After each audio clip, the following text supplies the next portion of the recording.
क्या जिम्मेदारी यहां पर दी गई थी आपको बताता हूं। सबसे पहले गाजा, क्योंकि हमास को पूरी तरह से मिटाया गया। आखिर कैसे?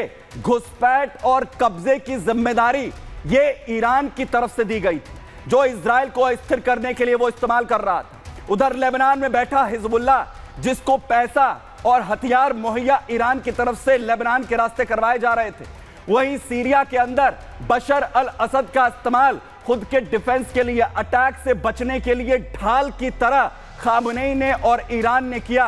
और वहीं दूसरी तरफ यमन यानी हुती विद्रोहियों को जिम्मेदारी लाल सागर के अंदर दहशत फैलाने के लिए और इसके अलावा इजराइल की आर्थिक तौर पर कमर तोड़ने के लिए की गई। लेकिन इन प्रॉक्सीज को मिटाने के बाद अब रास्ता क्या, कॉरिडोर सीरिया में बशर अल असद को मिटाने के साथ ही तैयार यहां पर इजराइल ने कर लिया है। और क्या अगला टारगेट अब खामनेई और ईरान यहां पर इजराइल का होने जा रहा है, जरा देखिए।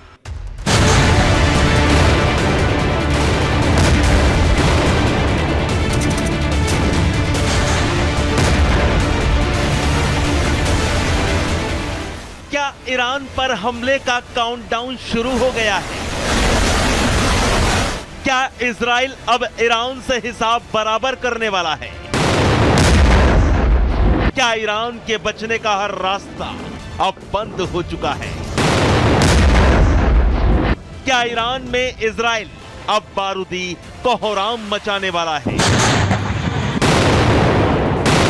दुनिया की सबसे खतरनाक खुफिया एजेंसी मोसाद क्या ईरान का खात्मा चाहती है?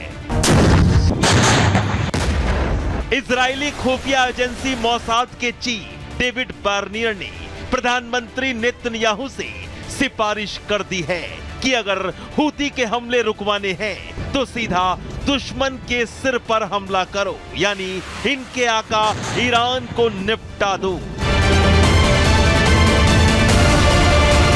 वहीं इजरायली प्रधानमंत्री नेतन्याहू ने भी तैयारियां कर ली हैं। अब तक इजराइल की नाक में दम करने वाला ईरान इजराइल के टारगेट पर है। खतरनाक मिसाइलों से lace Israeli fighter jet Iran की तरफ उड़ान भरने को तैयार खड़े हैं। बस एक इशारे की जरूरत है और फिर सीधा 2000 किलोमीटर दूर तेहरान में इजरायली बारूद तबाही मचा देगा।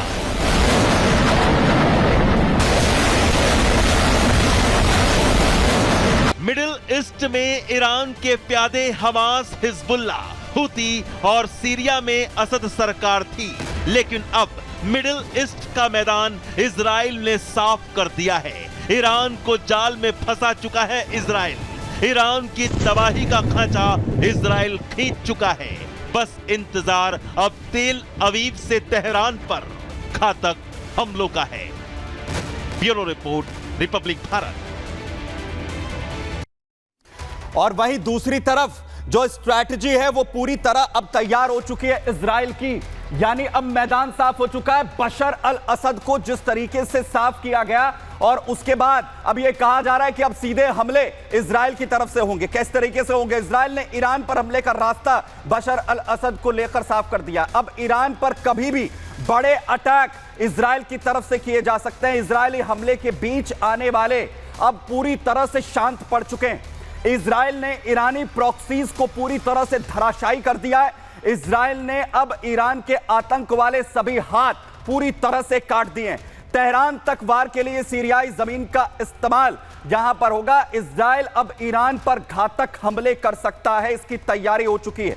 सीरिया के रास्ते ईरान पर हवाई अटैक करने की तैयारी अब की जा रही है। इजराइल के फाइटर जेट दरअसल लंबी उड़ान अब यहां से भर सकेंगे, सीधे अटैक कर सकेंगे। सीरिया बॉर्डर के पास डिफेंस सिस्टम तैनात यहां पर होंगे। एक तरफ जहां इजराइल अब ईरान पर हमले करेगा, तो वहीं दूसरी तरफ अटैक से बचने का पूरा इंतजाम भी यहां पर किया गया है। और यानी कि इजराइल अब सीधे तौर पर बड़े हमले की तैयारी यहां ईरान पर करता हुआ नजर आ रहा है। वहीं आगे ले चल रहा हूं, अब आपको लेकर चलता हूं युद्ध के अगले मोर्चे।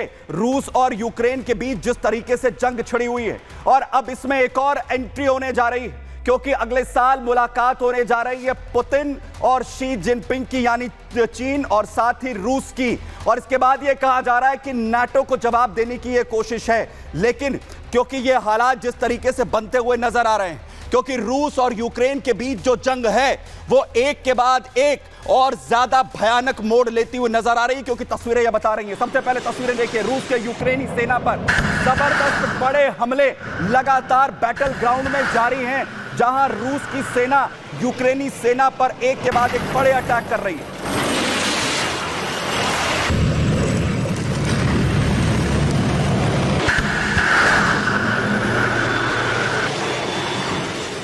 वहीं दूसरी तरफ ना सिर्फ बड़े हमले, मल्टी रॉकेट लॉन्चर सिस्टम्स जो हैं उनका इस्तेमाल यूक्रेन पर ताबड़तोड़ हमले के लिए किया जा रहा है। पूरी तबाही यूक्रेन में एक के बाद एक।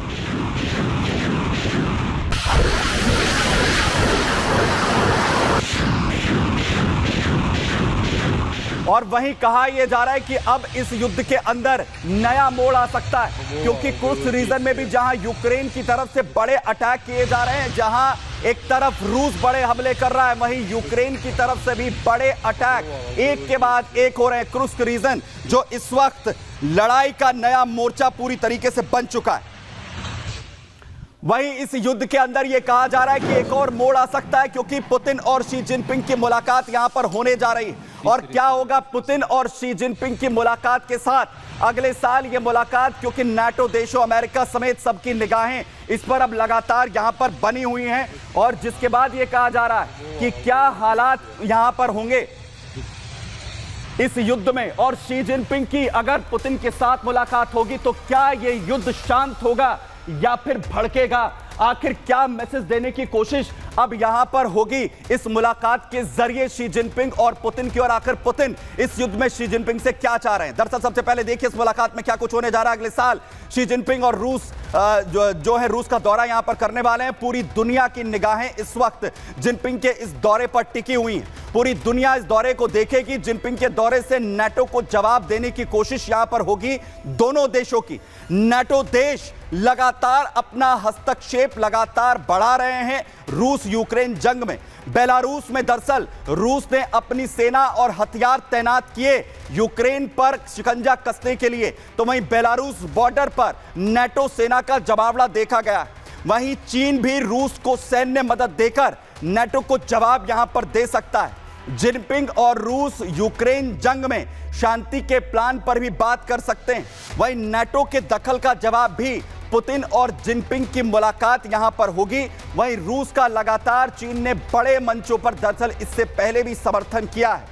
वहीं अमेरिकी दखल से भी लगातार रूस के साथ चीन यहां पर खड़ा है, जिसका मैसेज यहां पर देने की कोशिश होगी। लेकिन सवाल सबसे बड़ा है कि क्या जिनपिंग की इस मुलाकात से युद्ध में शांति आएगी या यह युद्ध भड़कने वाला है? जरा देखिए।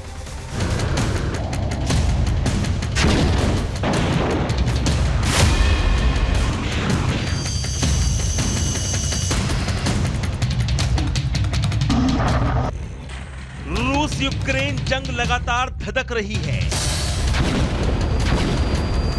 एक तरफ यूक्रेन एक के बाद एक हमले करता है,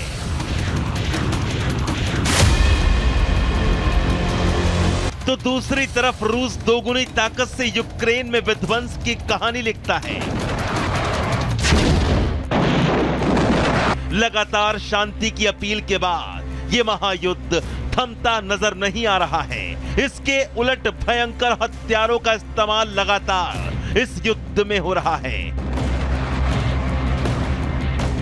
रूस की तरफ से जहां ऑरेशनिक जैसी मिसाइलों का इस्तेमाल किया जा रहा है, तो तबाही के लिए यूक्रेन भी स्टॉर्म शैडो जैसी मिसाइलें इस्तेमाल कर रहा है। लेकिन अब इस तबाही में चीन की एंट्री होने जा रही है। चीन के राष्ट्रपति शी जिनपिंग अगले साल रूस का दौरा करने वाले हैं, जिसके बाद अमेरिका समेत नाटो देशों की धड़कनें बढ़ने लगी हैं।